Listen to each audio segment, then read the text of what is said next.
Hello and welcome to NexTalks. I'm Nex, and this is where I talk.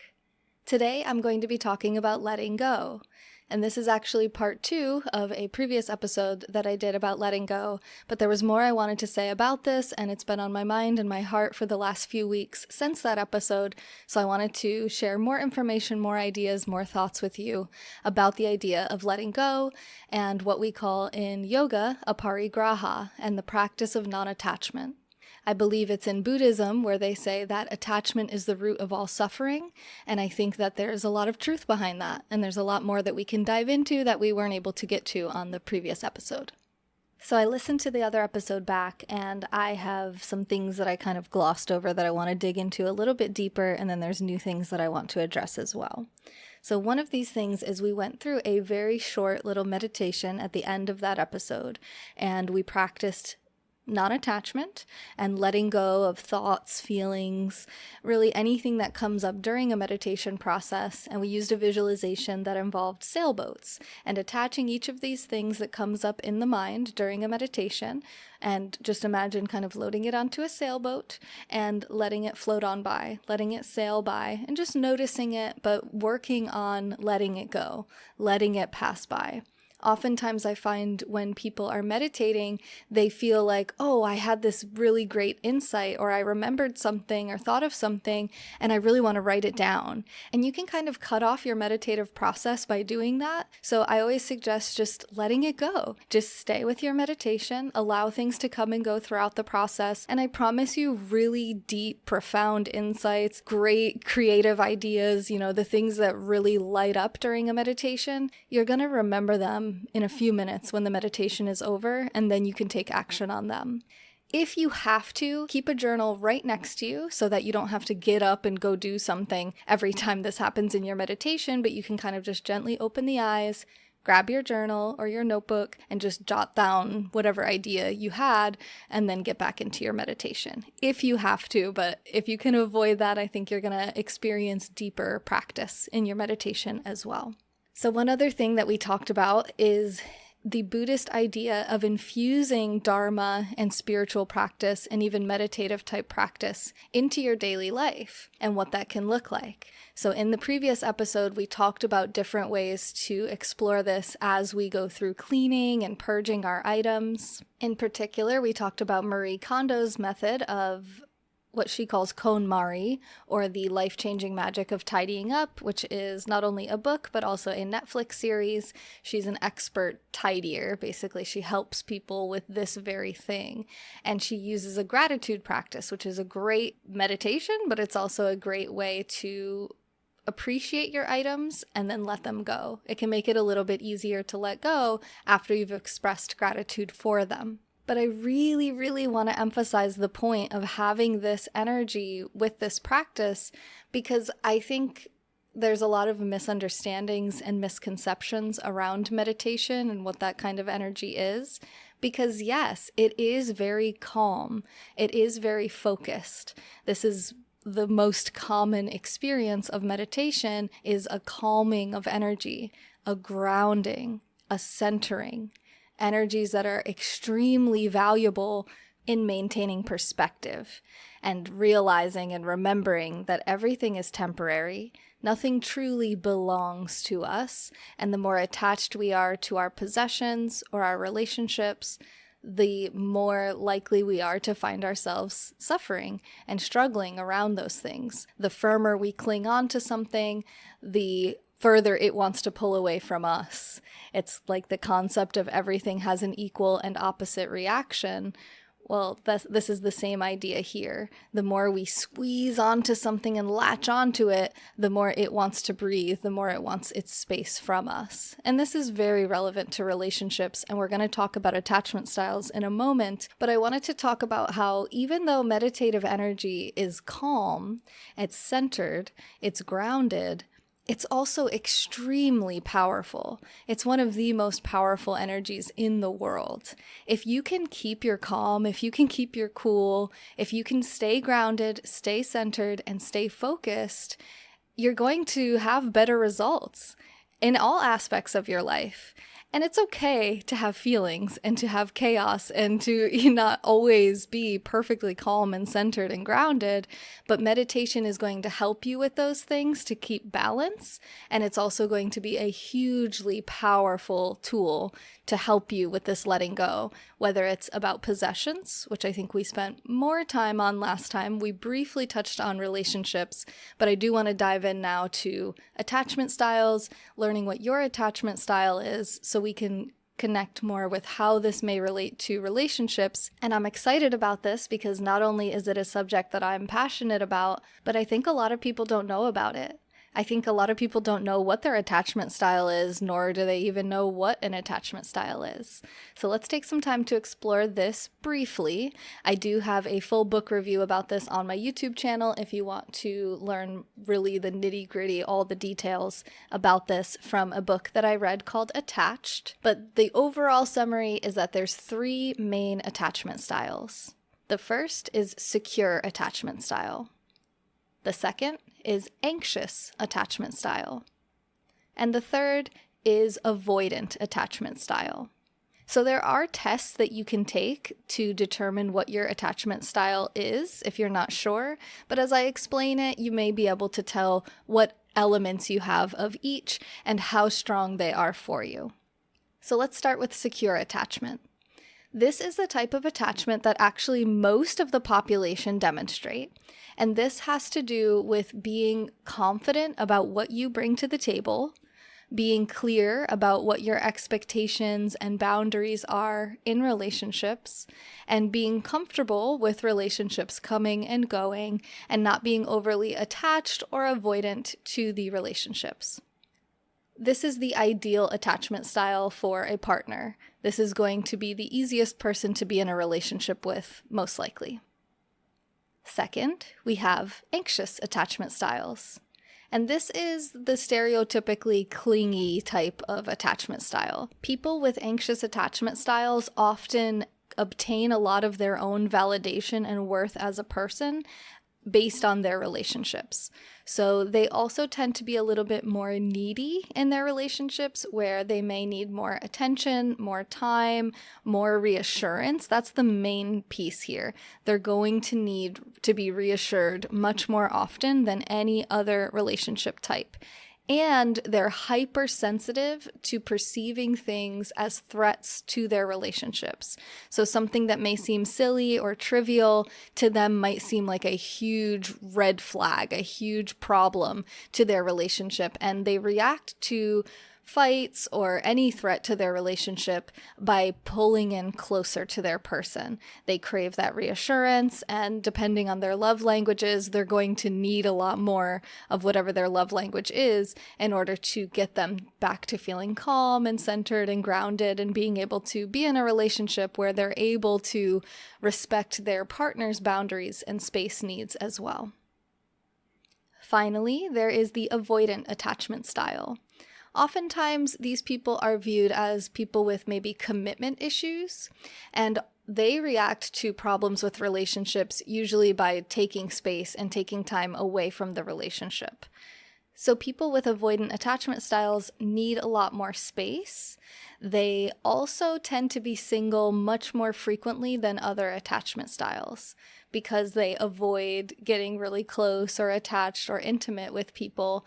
And most of these things with attachment styles are going to tie back into how you were raised and the relationship that you had with your caregivers growing up.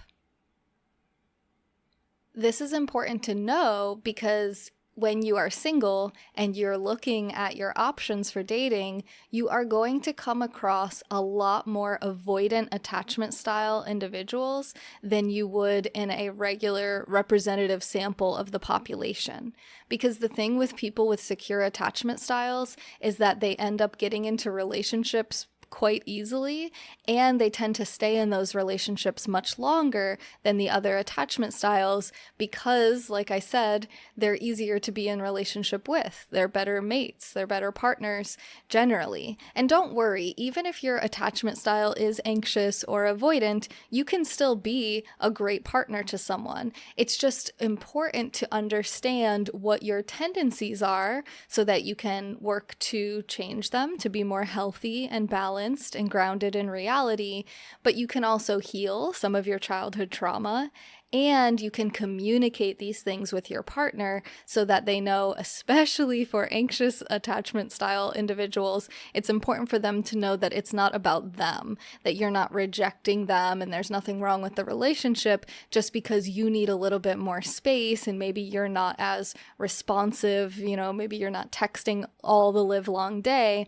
But then for people with anxious attachment styles, they can verbalize their needs for reassurance and for maybe regular check-ins. It's important for people in relationships to be able to communicate what their expectations and what their boundaries are, because even though this is going to come more naturally to people with secure attachment styles, everyone can work on being a better partner, and everyone can work on becoming more self-aware and better communicators, which is going to make you better in relationships across the board.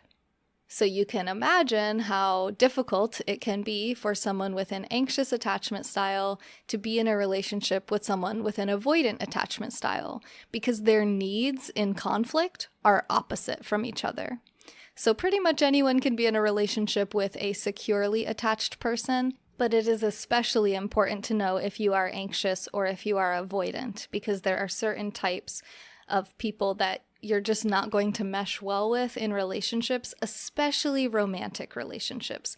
This is really talking about romantic partnerships, not necessarily friendships, although this is going to play some role with that as well. It's going to be much more heightened and much more amplified in a love relationship. Just like everything, all the emotions are enhanced with love. Love is like the quartz of crystals, but with emotions. It amplifies everything.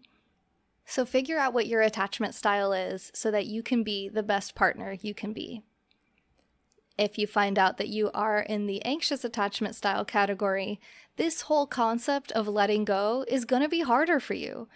I'm sorry to be the bearer of bad news, but not everyone is dealt the same hand and not everyone has the same advantages, which is part of the beauty of life.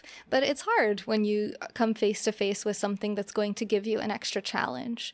So I want to acknowledge you for that and let you know that, yeah, it is harder for you. If it feels harder, that's because it is, because you get so attached to things and to people that it's much more difficult for you to let them go when the time comes that you should let them go. So I want to share with you an affirmation that I think you might find helpful. Find some space, get relaxed, take a deep breath in and out.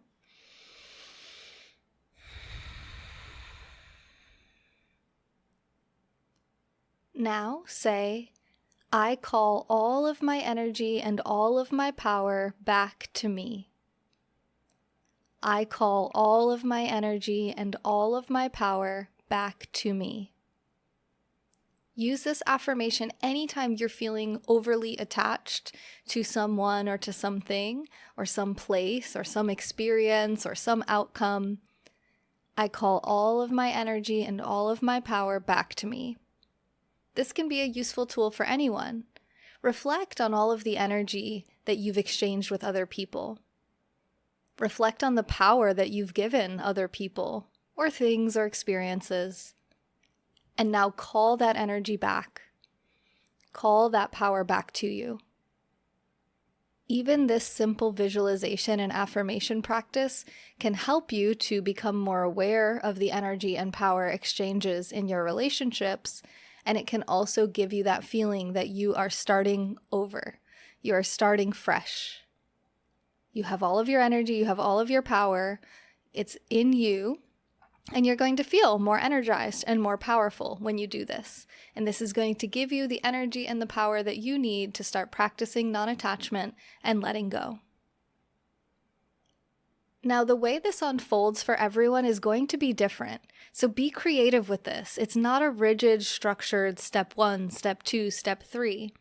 Some of you are going to find that by cleaning your space and your environment and purging your belongings, that's going to give you this great energy and power to start doing the same things with your body, with your mind, with your relationships.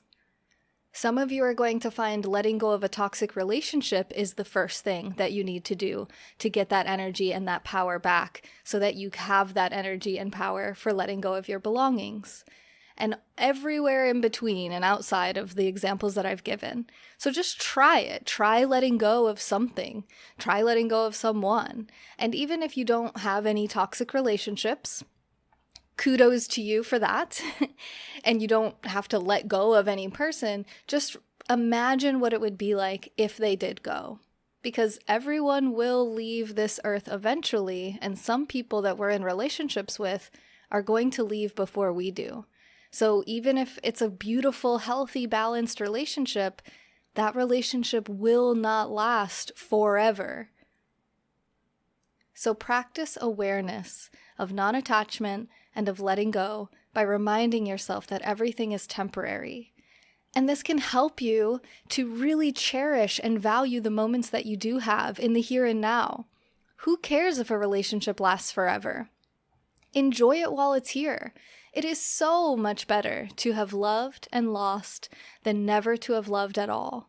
I strongly and firmly believe in that quote, and I think most people do as well. Enjoy it while it's here. Don't worry about what the future holds. The future will worry about itself. I think it's Jesus who says in the Bible, "Let tomorrow worry about itself. Today has enough worries for you to deal with." Something along those lines. And I think that's very true as well. However, I know it's not as simple as just saying, don't worry about it. Let it go. Right? We can pay lip service to this all the livelong day, but the actual action of it, the actual doing, the actual mindset shift around these things can be extremely difficult. For some people, it can even be debilitating. The idea of hoarding and having such attachment to things that you can't let go of just about anything is actually now classified as a form of OCD or obsessive compulsive disorder. So there are professionals, there are experts out there who can help you with this. There's so much information available online, but it might help you to actually bring a professional into your home to help you. It can help you to have a therapist, someone who specializes in these types of challenges that you may be dealing with, so that you don't have to face it on your own. You don't have to listen to a podcast from some neurotypical person like myself who says, "Oh, let it go, don't worry about it." And I certainly don't want to make you feel worse about yourself when some of this may be much deeper and may require much further treatment than simple meditations. So I just wanted to make sure that I let everyone know that, because some people may not realize that they're struggling with some form of OCD, and they might blame themselves and feel guilty and compare themselves to people who are neurotypical.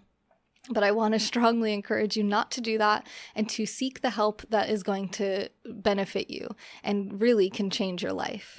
Because this is not about just making your house look nice. This is not about impressing someone else or proving that you can do it to anyone else. This is about doing this for you. I promise you are worth it. Okay, now I want to shift gears a little bit and talk about some other forms of letting go and detachment. One of which is detachment from the result. This is huge for parents, for mentors, and really for anyone with any goals. Let's put it that way. I was going to say people who are type A, but really anyone who wants anything. So it's relevant for everyone, especially in certain contexts. This is about letting go of your attachment to the outcome. Of course, we want things to go a certain way, but if we're overly attached to the results, that means that when we're faced with failure or a loss or unexpected hiccups or changes in our trajectory, we may not handle it well because we are so attached to our vision and to the way that we think things should go and the way that we want things to go. And this can cause us to be blind to amazing opportunities to make a big shift and to make a change and to go down a different path and be open to other outcomes. This can also be a big block for working with other people and collaborating and being cooperative and even being in relationships with people, because you're so attached to what you want to happen. You may just be barreling over other people and their ideas, and they might even want bigger, better outcomes than you want. But if they're different from yours, you may be so attached to yours being the right way and the way that you can actually damage your relationships with other people from this as well. The reason I mentioned mentors and teachers is because many of us who are passionate about helping other people and teaching other people, we get attached to their outcomes as if they were our own. We can put way too much pressure on our students, our mentees, even our friends that we give advice to when we become too attached to the results. We have to be able to give advice, give information, give tips, and then let people do what they want with that information and not push them to have the outcome that we want for them. We have to trust people to want what's best for themselves. Trust others to know what is best for themselves. Even if you think you know what's best, trust other people, even your own children. Because what we want for someone else is nowhere near as important as what they want for themselves. So a great way to practice this is through listening. Quiet down, close your mouth, open up your ears, listen to what they're saying, listen to what they want, and try to facilitate their goals and their desired outcomes to the best of your ability, and then let it go. Whatever happens, happens. You cannot be held responsible for what someone else does. Even if you give someone a great idea and they run with it and they have these amazing outcomes that you were hoping for them, you can only take so much credit for that because they're the ones who did it. They're the ones who put the action in or don't put the action in. And if you can detach yourself from the results, you're going to be a better parent, you're going to be a better teacher, you're going to be a better friend, a better partner, etc. Now let's talk about letting go when it comes to our bodies. Great ways to do this is through our fuel, aka our food and what we put into our bodies, as well as how we move it. These are great ways to let go of unhealthy habits, let go of unhealthy toxins, even letting go of fat and letting go of things physically from our bodies. But there's also something much deeper here in terms of letting go and your body. There's a book that comes highly recommended by one of my friends who is a therapist, and it's called The Body Keeps the Score. And this book is about how trauma is stored in the physical body.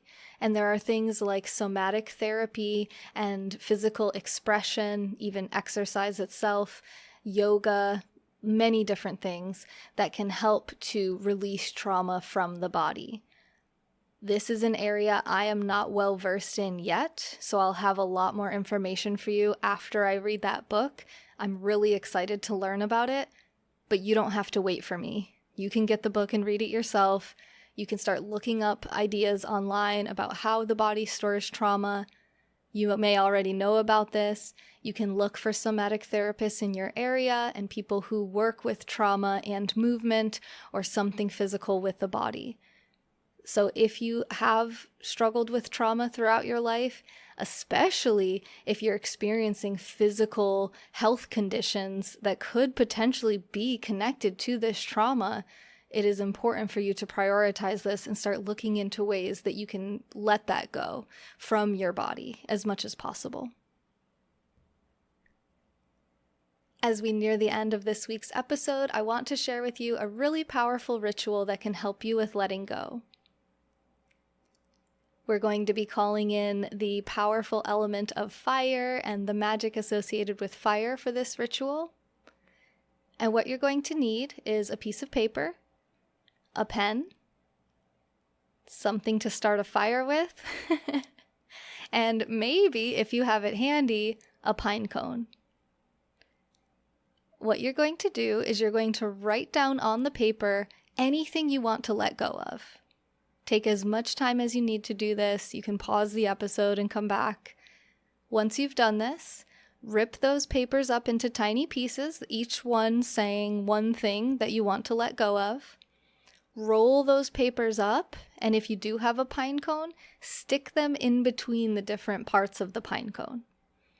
If you don't have a pine cone because of where you live, or maybe it's still winter, or whatever the reason is, you can just burn the papers.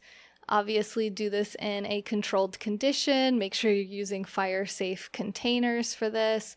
Make sure that you are doing it outside if possible, so you're not stinking up your house or setting off your smoke detector. And take it from someone who's done it. Pine cones burn crazy, way more than I realized. So if you are using the pine cone, definitely make sure you have a nice safe space that's contained that you can do this in.